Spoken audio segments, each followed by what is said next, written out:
There was a time when Boeing ruled the skies. Their name meant excellence, innovation, and global dominance. But what happens when a quiet competitor, underestimated at first, keeps showing up, keeps improving, and keeps believing they belong? That's how Airbus, a company built on collaboration, not competition, slowly and steadily flew above the giant. This is not just a story about airplanes. This is a story of strategy, resilience, and redemption. There was a time when the aviation world was dominated by one name, one company, one legacy. It felt almost impossible to challenge it, like trying to outrun the wind. But sometimes greatness isn't born out of dominance. Sometimes it's born out of unity.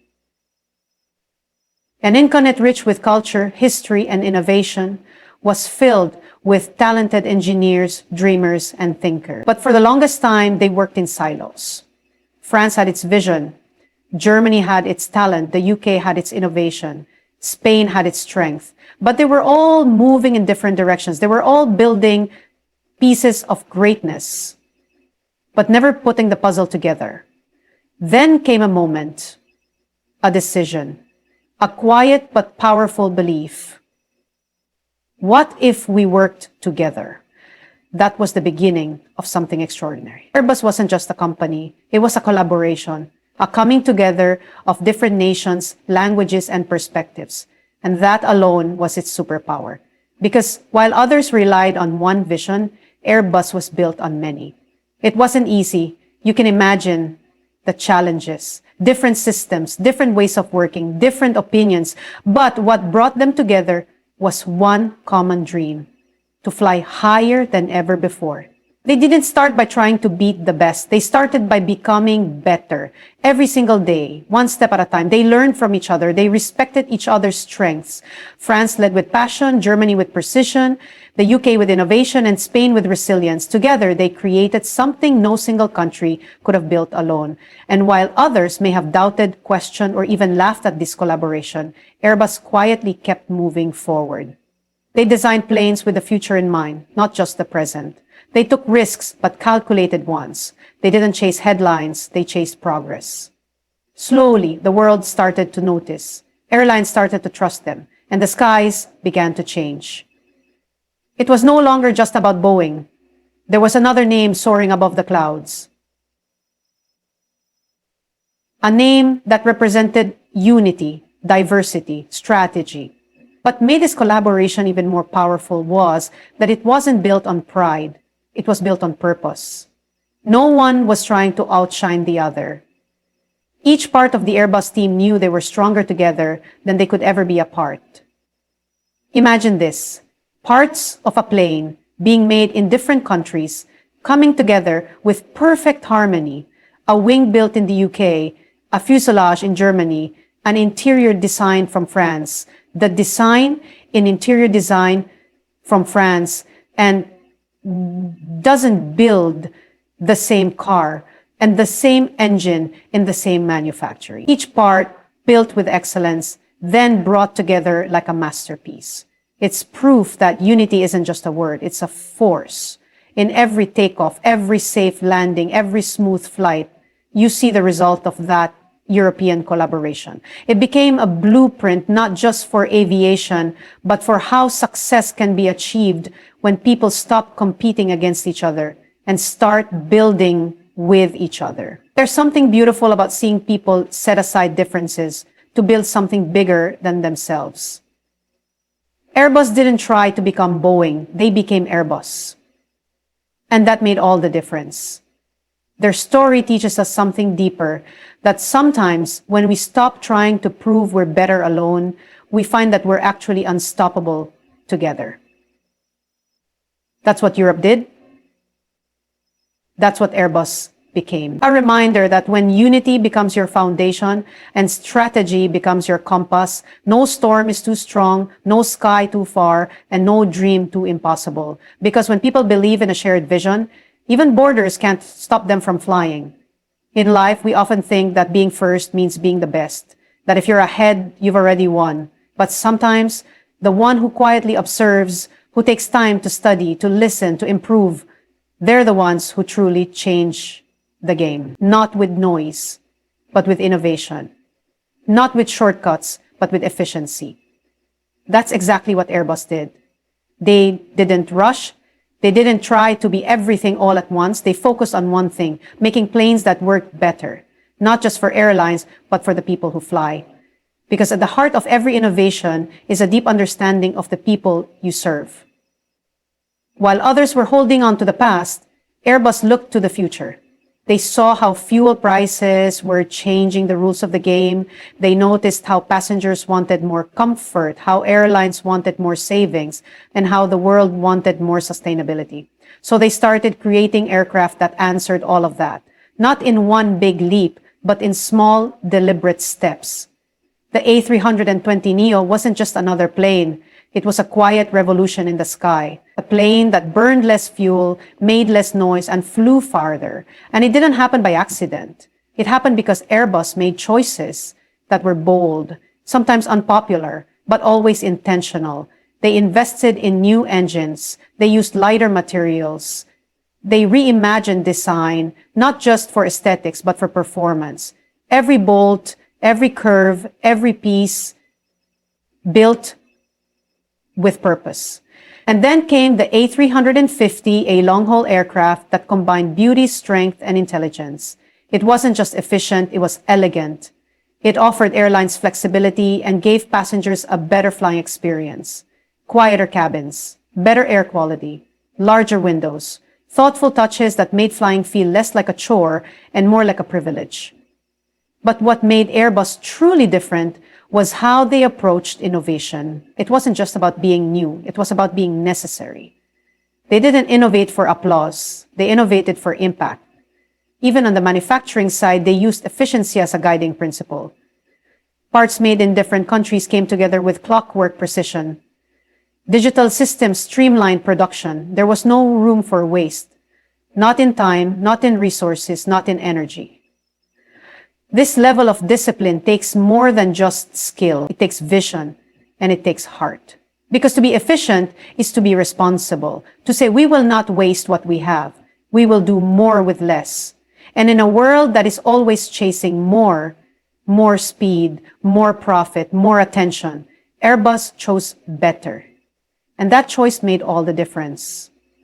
While other companies scrambled to fix problems, Airbus stayed steady, focused, unshaken, because they built their success not on sudden breakthroughs, but on consistent, quiet progress. They listened to feedback, they responded to what pilots needed, they adapted to the needs of airlines, from small carriers to major fleets, and they always asked the same question: how can we make this smarter? How can we make this cleaner? How can we make this better?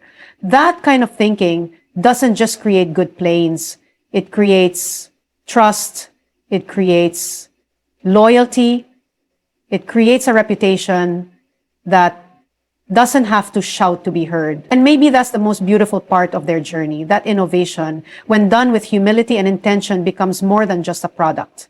It becomes a promise. A promise that every flight will be safer. Every journey will be smoother. Every design will have a purpose. Airbus didn't just build efficient planes. They built a more efficient way to lead. And in doing so, they reminded us all that sometimes the real innovation isn't in doing more, but in doing things better. Because true greatness doesn't just move fast. It moves with meaning. There's a certain kind of fall that doesn't happen overnight. It begins slowly, with small cracks, overlooked details, and decisions made in the name of speed rather than care. And before you know it, what once stood tall begins to shake. Boeing had a legacy. For years, they were the name everyone looked up to. They were the dreamers, the innovators, the gold standard of aviation. Their planes filled the skies, their reputation filled the headlines, and their confidence filled every boardroom. But sometimes, when you've been at the top for too long, you forget what it means to start from the ground again. They wanted to keep up, compete, respond to pressure, and somewhere in that rush, they stumbled. The 737 MAX was supposed to be the answer. A new model, more fuel efficient, designed to match the rising popularity of Airbus's A320neo. But the pressure to deliver fast took a toll. Instead of designing a new aircraft from the ground up, they modified an older one. And while that decision saved time, it cost something far greater, the MCAS system. A piece of software added to correct a design issue became the center of a tragedy that would change everything. 2 crashes, hundreds of lives lost, families shattered, trust broken. And in the middle of it all, questions. So many questions. Why wasn't the system clearly explained to pilots? Why weren't there proper trainings in place? Why did something so important get overlooked? It wasn't just about the crashes. It was about the culture that allowed those mistakes to happen. A culture where deadlines mattered more than details, where speed was prioritized over safety, where silence replaced accountability. And as investigations unfolded, more stories came to light, whistleblowers spoke out, engineers expressed concerns that had been ignored. Emails revealed a tone of arrogance and urgency, a company so focused on maintaining its lead, it forgot what made it a leader in the first place. It hurt to watch, because this was not just a business misstep, it was a human failure. People trusted Boeing. Passengers boarded those planes with confidence. Pilots believed in the aircraft they flew, and when that trust was broken, it left a scar on the entire aviation world. The grounding of the 737 MAX was more than a safety precaution. It was a pause, a necessary reckoning, a moment for the whole world to ask, how did this happen? And yet, even after the crashes, the challenges didn't stop. Delays with the 777X, quality concerns with the 787 Dreamliner, internal reshuffling, leadership changes. Every move felt like trying to patch a hole in a sinking ship. But the water was already coming in. It's easy to judge from the outside, to point fingers, to say they should have known better. But sometimes we forget. Companies are made of people, people under pressure, people with targets to hit, people trying to protect a name that once stood for greatness. But here's the truth. No amount of legacy can protect you from the consequences of compromise. Boeing's story is a reminder that success is not just built on what you do right, but on what you choose not to ignore. That safety, trust, and responsibility can never be sacrificed at the altar of ambition. And I'm not sacrificing it. People are sacrificed all the time. Where are safe places if you are on the edge of end? And maybe the most painful part of it all is that it didn't have to end this way. There were chances to slow down, to listen, to pause. But those chances were missed. And when the cost is lives, there is no excuse strong enough to make up for it. Yet in every fall, there's a lesson. And for Boeing, the hope is that the pain of what happened will lead to reflection, that the cracks will be seen, not covered, that the voices of those who dare to speak up will finally be heard. Because sometimes it takes a crisis to remind us of our values. Sometimes a breakdown is what it takes to rebuild from the inside out. The world is watching, the skies are waiting, and the only way forward is through honesty, humility, and change. There's something powerful about knowing how to adjust, how to listen, how to bend without breaking. Because in a world that's constantly shifting, those who survived are not always the strongest, but the most adaptable. That's what Airbus understood early on. They knew that building a great aircraft wasn't enough. It had to fit into the world, into cultures, into climates, into business models of airlines from every corner of the globe. They knew that success couldn't just live in one continent. It had to soar across them all. So they paid attention. They studied what airlines in Asia needed. They listened to what African carriers were asking for. They observed how Middle Eastern aviation was booming. And instead of offering a one-size-fits-all solution, they tailored their aircraft to meet those needs. Some regions needed smaller planes with quicker turnaround times. Others needed long-range aircraft that could fly further with less fuel. Some prioritized cost, others prioritized luxury and experience. Airbus didn't argue. They adapted. And it was this willingness to serve, not just to sell, that opened doors. In Asia, where the demand for air travel was exploding, Airbus offered solutions that made expansion possible. Their aircraft were efficient, reliable, and available in the sizes that fit regional carriers perfectly. It wasn't about pushing what they already had. It was about building what others needed. In the Middle East, where aviation had become a symbol of national pride, Airbus partnered with rising giants. They didn't just sell planes, they built relationships. They listened to visionaries who weren't just trying to run airlines, but create global experiences. And Airbus met them at that level, with technology, flexibility, and commitment. Even in markets where they weren't the first choice, Airbus waited. They kept showing up, they kept improving, and eventually trust was earned. It takes humility to adapt. To say, we may not know it all, teach us, show us. That's what makes adaptability a strength, not just in business, but in life. Because when you enter a new space, you don't lead with pride, you lead with curiosity. That's what Airbus did differently. They didn't assume, they asked. And the answers helped shape the very aircraft that now dominate the sky. Every market they entered came with its own rhythm, its own challenges. But instead of resisting that, they moved with it. They adjusted supply chains. They built assembly lines in different countries. They even opened final assembly facilities in China and the United States. Not just as a business strategy, but as a message. We are here. We want to grow with you. And in doing so, they became more than a European company. They became a global one. Because adaptability isn't just about changing shape. It's about embracing purpose. It's about letting go of what's comfortable so you can hold on to what's possible. While others focus on protecting their market share, Airbus focused on expanding their understanding. And in doing so, they built connections that turned into contracts, conversations that turned into collaborations. They became the choice, not because they forced it, but because they earned it. And maybe that's the most beautiful part of their story, that being adaptable didn't make them weaker, it made them wiser, stronger, more trusted. Because they proved that when you truly listen to the needs of others, you become part of their story too.